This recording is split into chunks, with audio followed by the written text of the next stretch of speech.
Bonjour à tous et bienvenue sur l'épisode de DB World. Avant de commencer, n'oublie pas de t'abonner car d'autres vidéos de cette série arrivent, puis voilà, ça soutient la chaîne, ça fait pas de mal. Aujourd'hui, on commence à parler des nouveautés 2020 avec Vertica pour ouvrir la marche.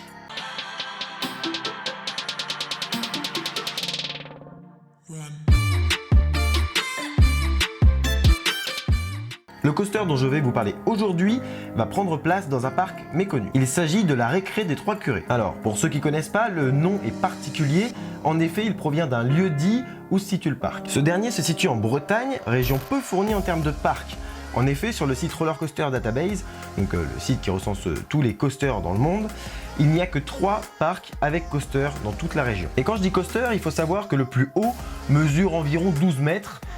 C'est quand même hyper bas pour un coaster. La récré des Trois Curés est un parc que j'ai failli découvrir à plusieurs reprises, mais faute de temps, ça ne s'est jamais fait. Quoi qu'il en soit, cette année, ils ouvrent un coaster plutôt énorme pour ce petit parc. Car oui, on peut le qualifier de petit parc, même s'il accueille tout de même plus de 200 000 visiteurs par an. Vous l'aurez deviné, il y a clairement un marché à prendre en Bretagne, en termes de parcs d'attractions et de loisirs en général. Il se situe sur la commune de Milizac, au nord de Brest. Ouvert en 1989, ce parc s'oriente autour d'un lac, ce qui est toujours appréciable. Et à l'origine, c'était un simple camping qui a évolué au fil de temps pour devenir un parc. Peu banal comme création de parc, encore une fois, mais ça me rappelle étroitement la façon dont Eddie Meus avait créé Walibi Belgium à l'époque, même si voilà, les deux parcs n'en sont pas au même niveau et ils n'ont pas été créés à la même époque non plus.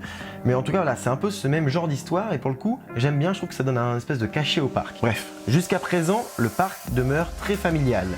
Mais il tend à attirer de plus en plus de jeunes et de jeunes adultes, notamment avec l'ouverture cette année de Vertica. Ce coaster du constructeur Gerstlauer est de type Eurofighter, donc c'est le nom du modèle de coaster. Il faut savoir qu'aujourd'hui, les Eurofighter tendent à disparaître au profit des Infinity Coaster, donc c'est un autre modèle de chez Gerstlauer. Mais bon, c'est juste dans les nouveaux coasters, les anciens restent des Eurofighter ou des Infinity au moment où ils ont été construits. La différence entre les deux est, on va dire, minime, c'est simplement voilà, les trains qui changent, les possibilités avec les coasters qui changent.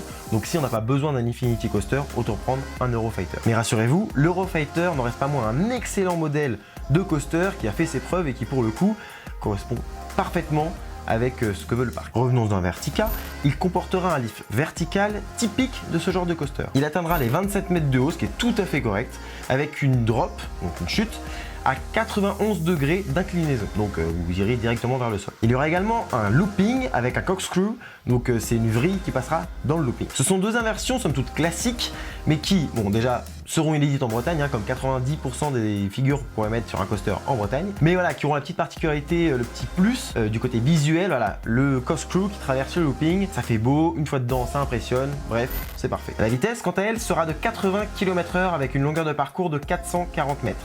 Alors oui, c'est un petit peu court, mais en soi, ça reste dans les normes des petits coasters de ce type-là, donc ça me choque pas plus que ça. Mais ce n'est pas tout, sur la simulation, on a pu remarquer qu'il comportait deux autres figures non inversées qui sont très appréciables et d'ailleurs très appréciées par les fans au vu voilà, des premières images du coaster. Pour finir, le coût total avoisine les 7 millions d'euros. C'est quand même assez conséquent, même très conséquent je trouve, et du coup c'est pour ça qu'on a une aussi belle machine. En résumé, ça m'a tout l'air d'être une excellente montagne russe à son niveau, et voilà, avec un excellent visuel, donc je sais pas encore quel thème il y aura dessus, mais bon, pour ma part, qu'il y ait thème ou non, je pense que le coaster se suffit à lui-même, donc on verra. Et comme premier coaster à sensation dans un parc, je trouve ça génial.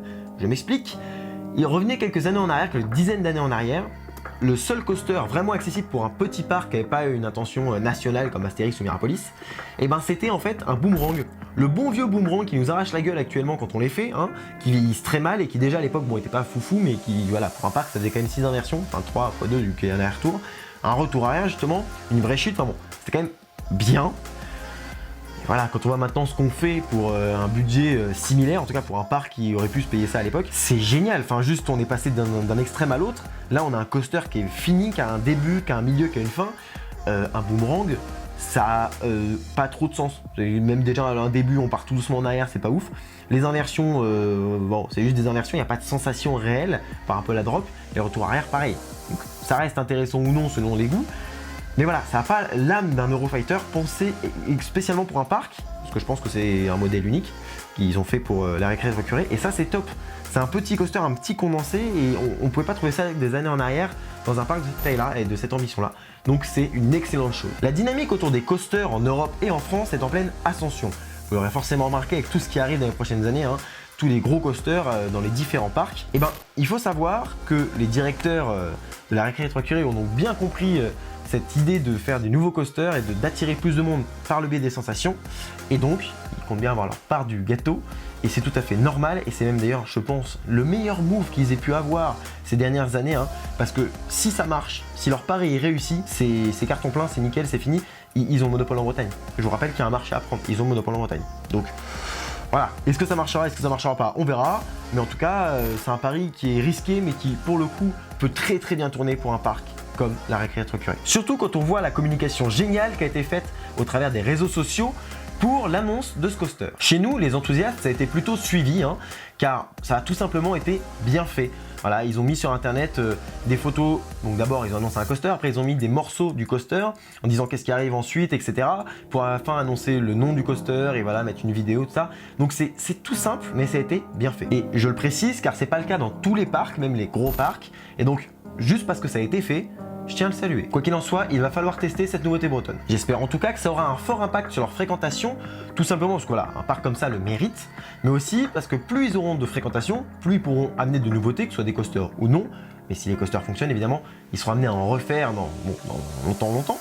Mais en tout cas, voilà, c'est une bonne dynamique qu'un parc prend et je pense qu'ils sont pas capables de s'arrêter là. Si ça fonctionne, ils vont continuer dans les nouveautés et toujours nous impressionner plus et rentrer à la cour des grands. Bref, faire le grand chelem, être top. Voilà, j'ai pas d'autres termes, mais en gros, c'est l'idée. C'est vraiment un coaster que j'attends avec impatience, car c'est un énorme pas en avant pour un parc comme la Récré des Trois Curés. Et donc, voilà, c'est leur entrée dans le monde des sensations fortes. Bref, ceci étant dit, c'est à présent la fin de cette vidéo. Merci d'avoir suivi jusqu'au bout. Je vous dis à bientôt pour un prochain EDB World. D'ici là, soyez enthousiastes. Salut!